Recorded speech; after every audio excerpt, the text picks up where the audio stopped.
Hello, everyone. I'm Tom Wistrcill. I'm JT Wistrcill. We'd like to welcome you to another edition of From the Couch. Week 12 of the NFL is finally over. The longest week of NFL ever, right? Mm-hmm. With that Steelers-Ravens game. It was going to happen on Thanksgiving Day, and nope, got pushed back to Sunday. Nope, Monday. Okay. Nope, not Monday. Tuesday? No, Wednesday. Wednesday football. So totally screwed everything up for the week. But nonetheless, we've made it through. So here's our typical take here. 5 takes from each of us going back and forth. We're going to start with JT, number 1. Where we start with you? I'm going to start with my Vikings. It was not the biggest storyline of the week, but I couldn't help myself to talk about them first. They won a completely improbable game, 28-27. So neither team gains a huge edge in the first half, 10-7. Come out, Vikings get the ball. Third and eight. Kirk Cousins, sacked, fumbled. Return for a touchdown. All right, that's okay. Obviously not ideal. Come back out, hand the ball off to Dalvin.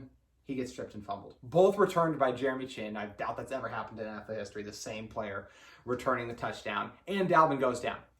I think our season is over, and I'm just in doom and gloom mode completely, as my co-host can attest to when he was in attendance there. Yes, and then Kirk took over, and Kirk had a really good game. 307 yards, 3 touchdowns, extremely accurate. The offensive line did a good job of keeping that Carolina pressure off him. And Carolina a lot of times only rushed 3, which I don't think is the way to play Kirk Cousins. You want to make him uncomfortable in the pocket. You don't want to give him all time to dissect you from that standpoint, which is why he was so successful in the last minute of the game. Gets the ball with 1:56 left, goes 6 for 7, leads him on that drive in which Chad Beebe redeemed himself, the Vikings' little receiver, after muffing the punt. And so it was an unbelievable win for the Vikings. The defense actually only gave up 13 points, so a good showing by them. Definitely think Teddy left yards on the field, and I was more critical of Teddy, I thought, than the play calling. Yes, there were passing plays that stopped the clock, but especially the one in the end zone. I mean, DJ Moore is wide open, and Teddy misses him. I understand if you want to criticize throwing the ball in general, but I mean, they had the perfect play call dialed up. The guy was wide open. So I was so happy about my Vikings. And if things actually break right even this week,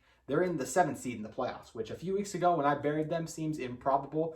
Not going to bring them out of the grave just yet, but very excited about my Purple People Eaters. Well, and you should be. Amazingly, they were in it, and they were out. Way out. And now they're back in it. Good to be in the discussion. It'll be a fun ride the rest of the way for your Vikings. So I'm going to talk about my Steelers first. 11-0. Let's talk about the good stuff first. They're 11-0. They're undefeated. It's hard to be undefeated. Yeah. It's hard to win games. Every team has professional players. Some are better than others. There's no JV players or walk-ons like some of the Steelers were saying now. But the bottom line is 11-0, but it ain't pretty. And, here's the only thing pretty about the Steelers is their record. Nothing else looks really that good. Now, there are some stats here that I can look at and point to the fact that they're number 1 in points, in giving up points in the NFL. I mean, nobody gives up less amount of points defensively for them. They're the number 2 passing defense in all of the NFL, and they're number 1 in turnover margin. So those 3 things kind of tell the tale. How do you stay undefeated when you're riding the waves up and down? You don't turn the ball over, and you create turnovers, and you stop the other team from scoring. So that's a pretty good formula.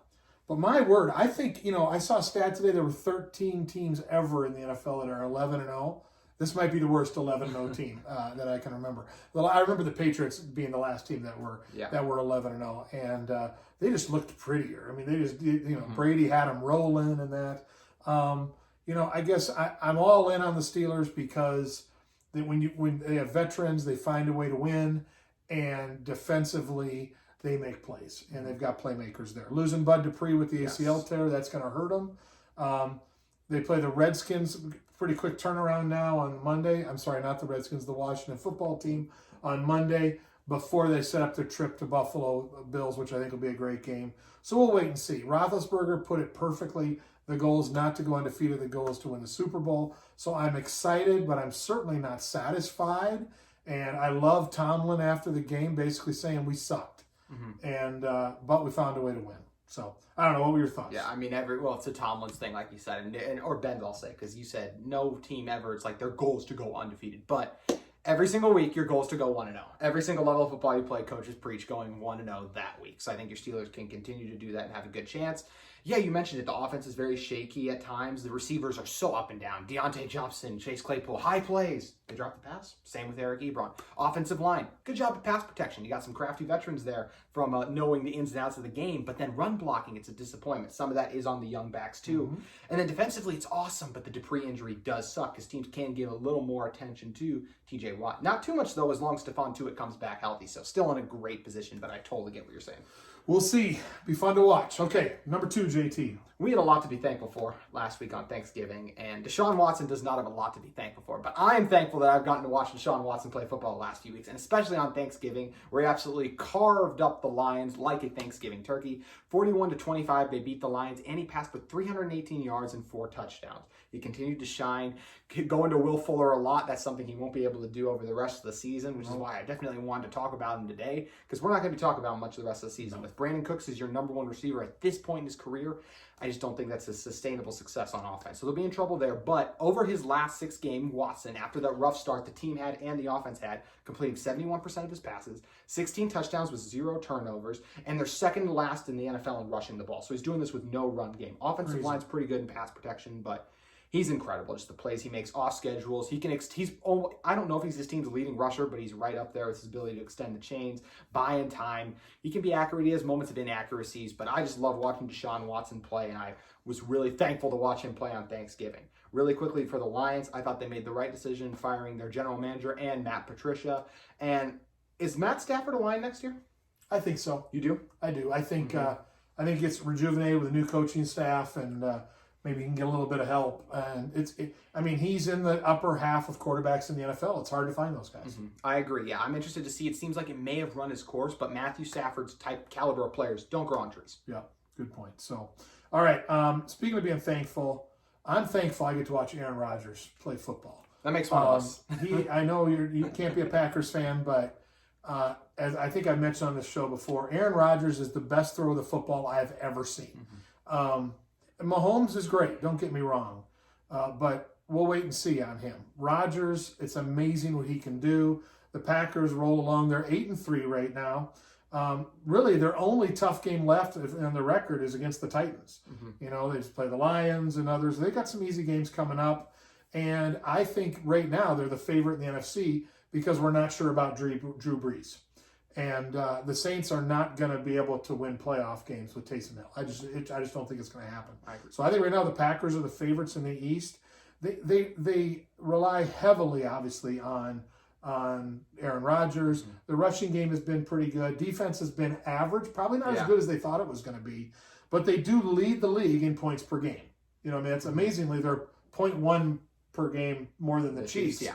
But they do lead the league in points per game. And as long as you have Aaron Rodgers back there, a guy that can make any throw at any time and gives that team such a quiet confidence, I'll be shocked right now if they're not in the Super Bowl from the NFC, because I just don't see any great team that I think can beat them. I think this is an AFC year. I think the AFC is better than the NFC.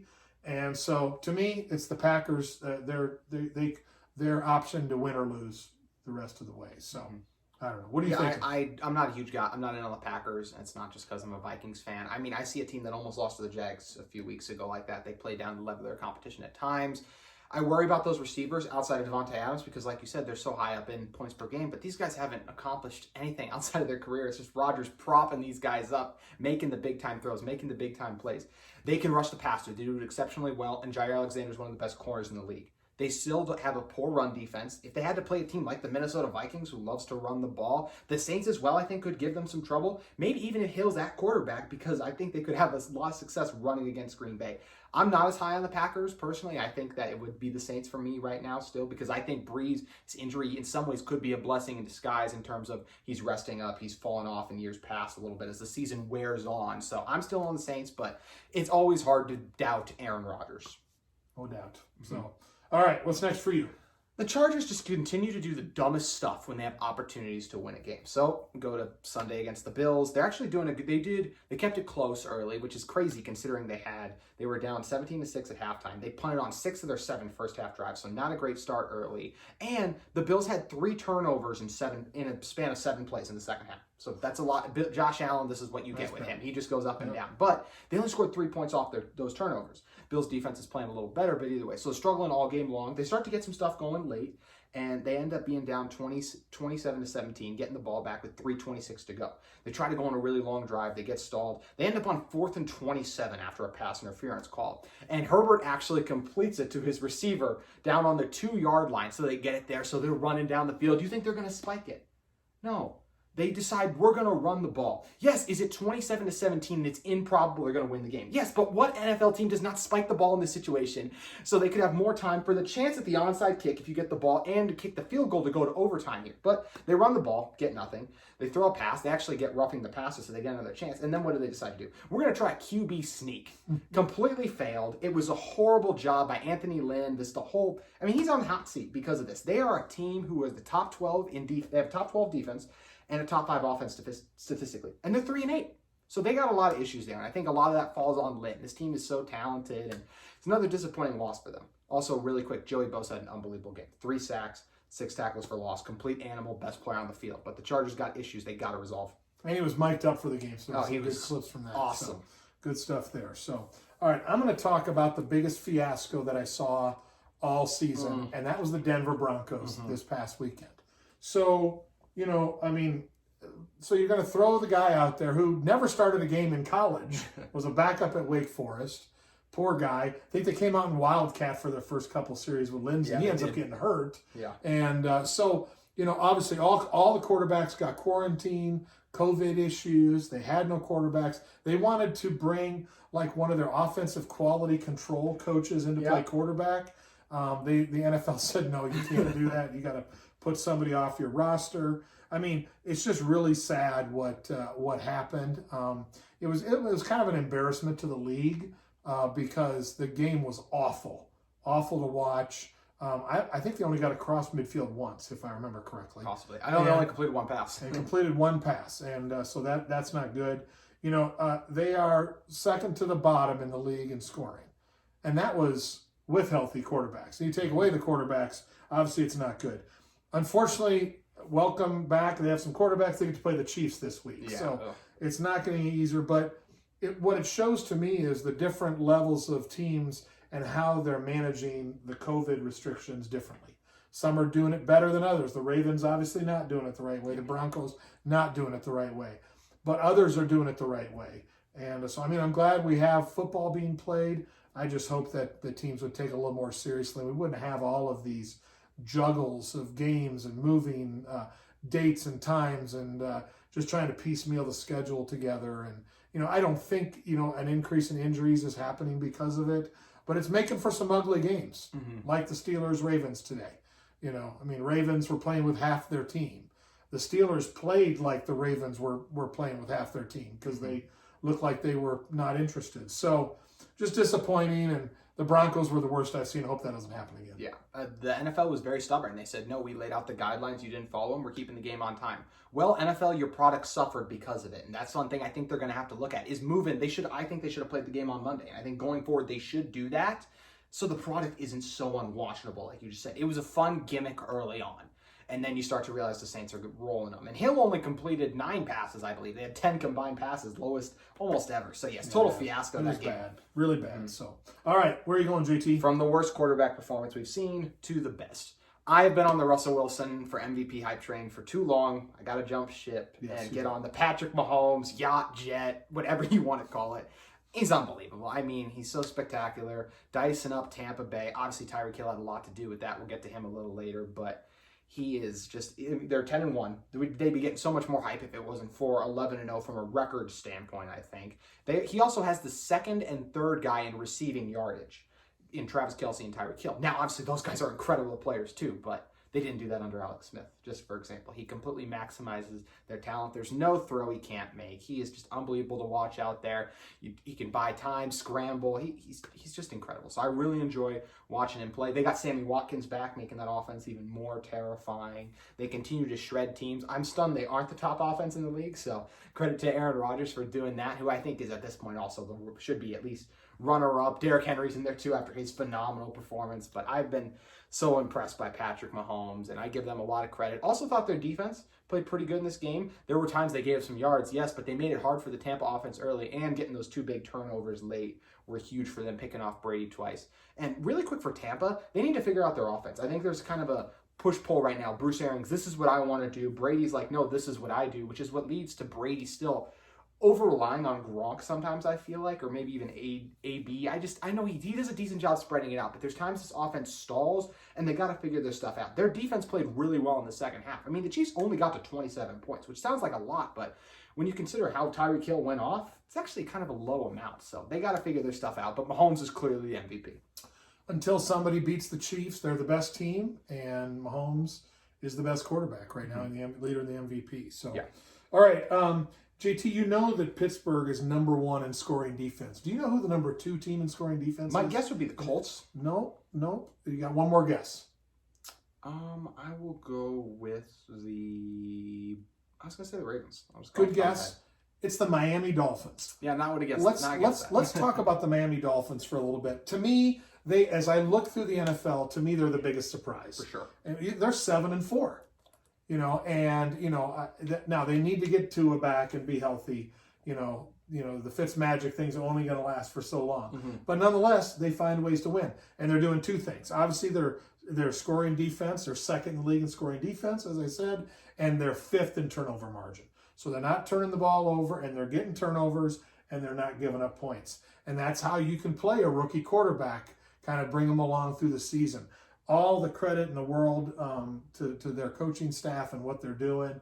I would have predicted them to maybe get 4 wins all year, maybe 5, and to think that they're right now in the playoffs. And so they got some tough games ahead. They still play the Chiefs, and the last game of the year they go to the Bills. Yeah. So they've got a tough road to get to the playoffs. But to me, they're the biggest surprise that I've seen in the NFL. So what do you think? If I can, hit off that. 2 years ago, going into the season, when Adam Gase was fired, Tannehill traded, I thought they'd go 0-16. I thought it was the worst roster in the league, 1st overall pick. They surprise teams. They play so hard for their head coach. They get to they have the 5th overall pick, so they still get to grab their quarterback. And then this year, I mean, it's amazing how quick that rebuild was to be. Just fantastic job by them. The culture in place there, best cornerback duo in the league.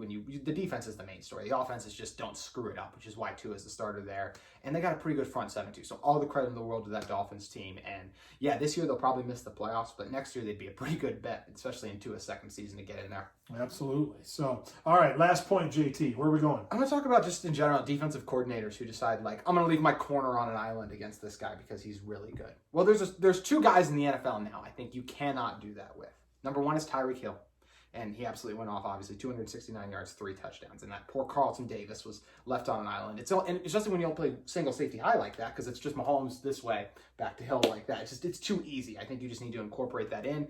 And especially Jim Schwartz, the Eagles defensive coordinator, who before the game, there's a lot of we don't really know what happened between him and Metcalf before. He said I complimented him. Metcalf pulled the MJ. I took that personally. Either way, he shaded him. And then the rest of the game, he kind of shaded his corner, in my opinion, Darius Slay, who was not the same player he was with the Lions, and left him alone on an island for a lot. The only player who really stopped DK Metcalf that game was DK Metcalf, who had a lot of drops and still had a career high 177 yards, breaking his career high he had against the Philadelphia Eagles in last year's playoff matchup. So I think Schwartz just did that too much. He just left Slay on an island like that. Just these defensive coordinators in general, when you play the 2 freakiest guys in the league, 1st and 2nd in the NFL in receiving yards, the best weapons at receiver position. Overall, DeAndre Hopkins, Julio Jones, more complete receivers to me, but just guys who are such freaks that anytime you get them the ball, they're a threat to score. To me, those guys are a threat to score more than those other guys. Yeah, DK Metcalf is such a freak of nature, and he doesn't look like he is even close to reaching his peak yet.